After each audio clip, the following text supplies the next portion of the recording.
First, let's go over to Ryan Clark. Ryan Clark is a host on multiple different radio shows and TV segments. And in addition to that, he's on the pivot. So he had something to say about Angel Reese and Caitlin Clark on court, hard foul, people analyzing it. Angel Reese came through and said it was a basketball play, whatever, right? But the fact that you have a white woman,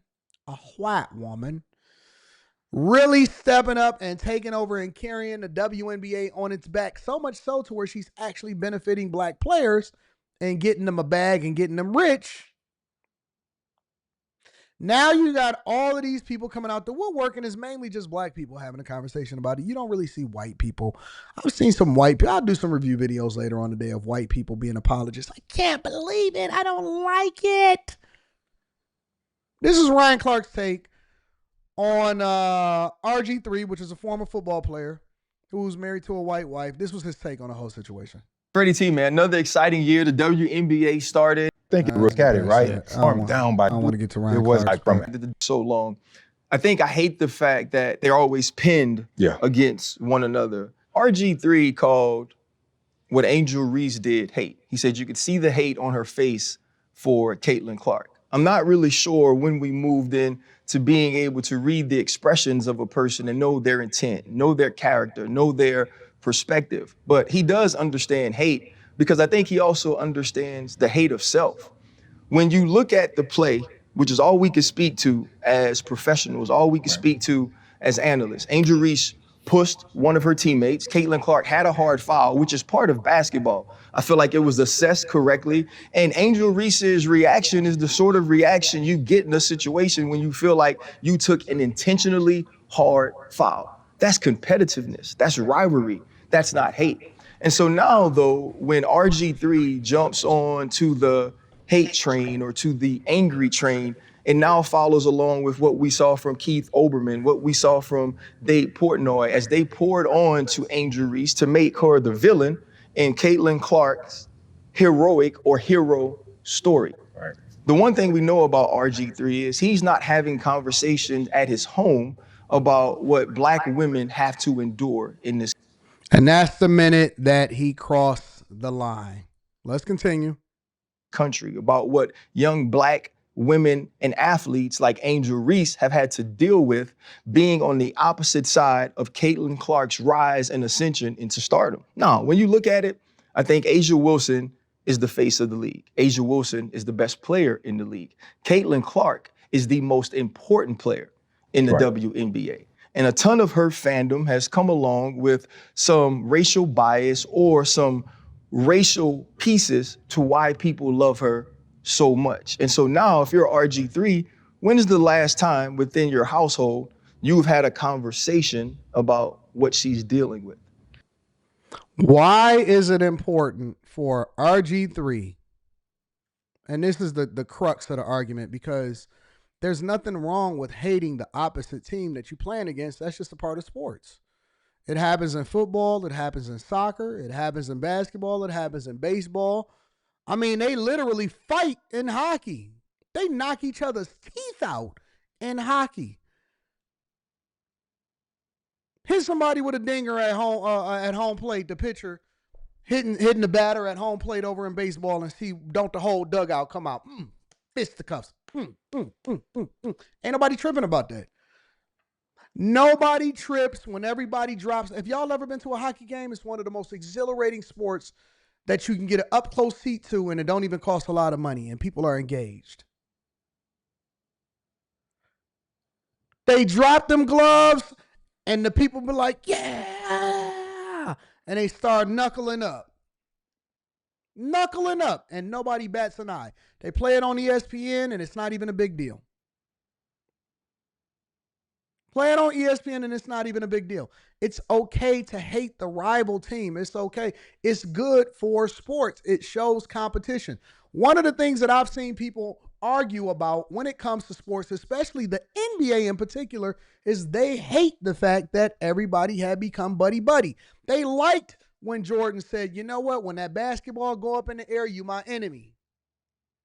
Barry Bird, Magic Johnson, Showtime Lakers versus the Boston Celtics. Hard playing in Boston, hard playing in LA, right? Rivalries, Pistons, Bulls.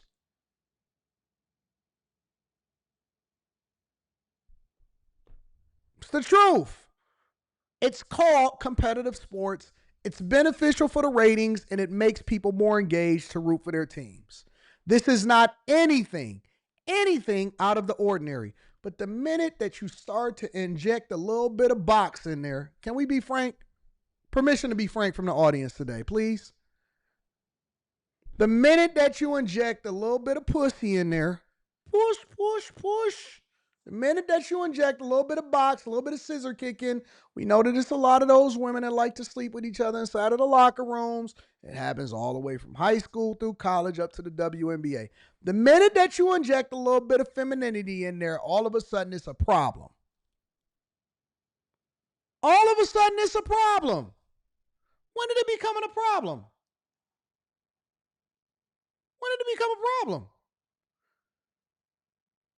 I thought that when I seen Reggie Miller talking big smack to Spike Lee on the side of the sidelines when he was killing the Knicks, and they talk smack. Have y'all ever been courtside at a game? Let me tell you something. You know who the biggest trash talker is? Kevin Durant. Kevin Durant will call you a bitch to your face on the sidelines. And will tell the referee, because you know the referee and them, they be trying to get you called as security, get this person. Kevin Durant will tell us, hey, no, they fans, let them rock out. I got to give Kevin Durant, I've never been cussed out by anybody. Well, no, I'll take that back. Boogie Cousins, DeMarcus Cousins cussed me out pretty bad. I cussed him out pretty bad too, and I was right. I predicted that he wouldn't be in the league next year, and so he had to play his heart out and stop crying, right? But they will draw back and forth with you. I told Kevin Durant, I said, man, stop crying on my court. He said, shut the fuck up. I'm like, I said, he put a little bit too much on that. He put a little bit too much on that F right there. Caught me off guard for a minute. I said, I ain't never been cussed out like this. Now, in his defense, that was him before Boogie Cousins. He said, man, shut the fuck up. I said, He put a little bit of extra F on that F. He put a little bit of extra on that F. He'd come over and give you that before halftime, too. He ain't even tripping. That's the way of the game. That's just the way that it goes. It's competitive sports. And you know what the standing rule is? You know why they're able to do that? You know why you're able to do that on the court? The standing rule is this. Keep it basketball, even for the fans. Oh, man, I don't like you. I hope he missed. Boo. You not even good. Oh, man, you going 0 for 4. Hey, don't get him the ball over there. Keep it open over there. And Rick Carlisle actually came up to me and was like, man, I'm glad that this was last year. This wasn't this year. He said, man, I'm glad that you actually engaged, man. Sometimes these guys don't get up to play. And so, you know, they look for that motivation inside of the arena. That's what he said. Rick Carlisle came up and said, man, I'm glad that you engaged. These guys act like they don't want to play sometimes. The coach of Indiana.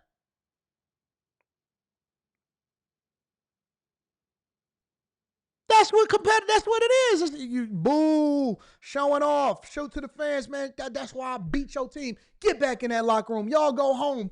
They kiss the ground goodbye. They hit the 3-pointer. Do this. All of that. It's fun. Now all of a sudden we inject a little bit of female in there. Finally start to get some visibility. And they want to calm it down and make it a racial thing. You know, how come you're not going home and having conversations with your white wife about the things that black women have gone through in order for them to survive in this league? And then y'all tell me, which I don't know how true this is, and then y'all tell me that he got a white baby mama. Took me out. I didn't know that Ryan Clark had a white baby mama.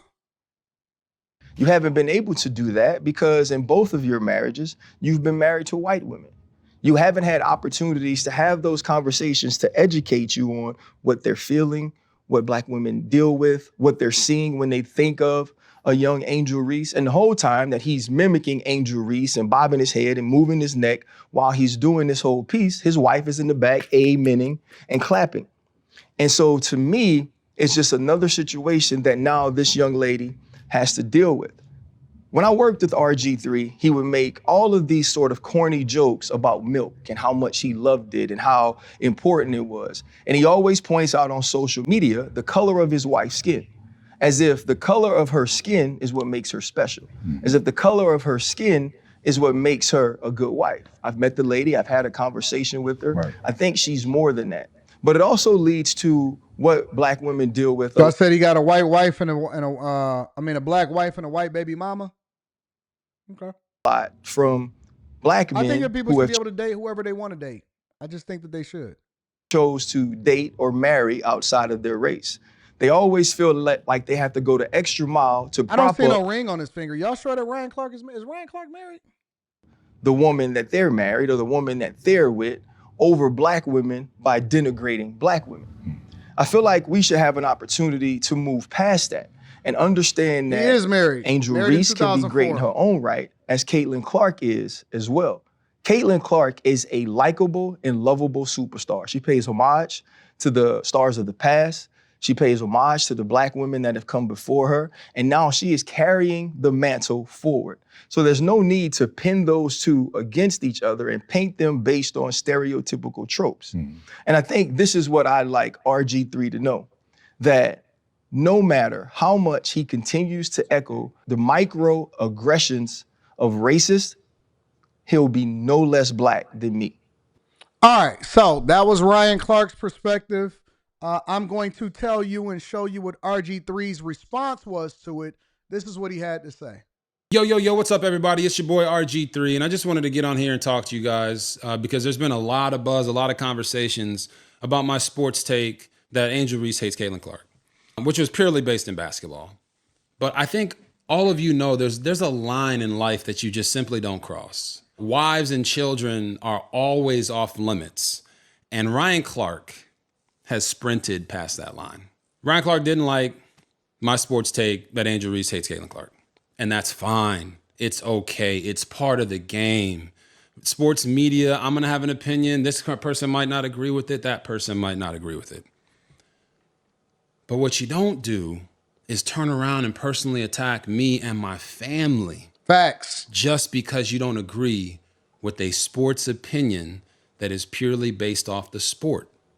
I didn't make it personal. But what that really shows is just how low of a person Ryan Clark is. So if you don't know, I gave a sports opinion stating that Angel Reese hates Caitlin Clark. And I based it purely off of her actions on the court and in press conferences. It wasn't just because of the hard flagrant foul in their opening game. I gave 5 examples that showcased Angel Reese's dislike for Caitlin Clark. Because that's what I do. My job is to analyze sports. But I always make sure that I stay inside of the arena. I think this has to be said because a lot of what Ryan Clark said was so racially based, it was uncomfortable. Just because Angel Reese is a black woman doesn't mean that a black man or a black woman who happens to be an analyst can't give their opinion on her game. Just because Angel Reese is a black woman doesn't mean that a black man or a black woman cannot critique her game. To be quite frank, a black man or a black woman can critique anybody's game just the same as a white man or a white woman can critique anybody's game. Everyone is entitled to their own opinion, regardless of the color of skin that somebody is.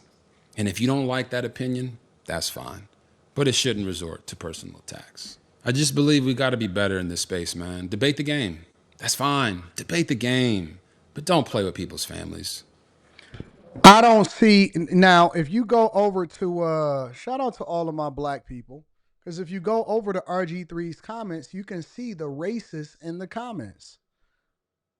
I couldn't believe the people that don't subscribe, don't watch RG3's podcast, don't subscribe to his channel, ain't checking for him, how they all of a sudden all appeared inside of his comments to basically say that they stand with Ryan Clark and what he said about his white wife.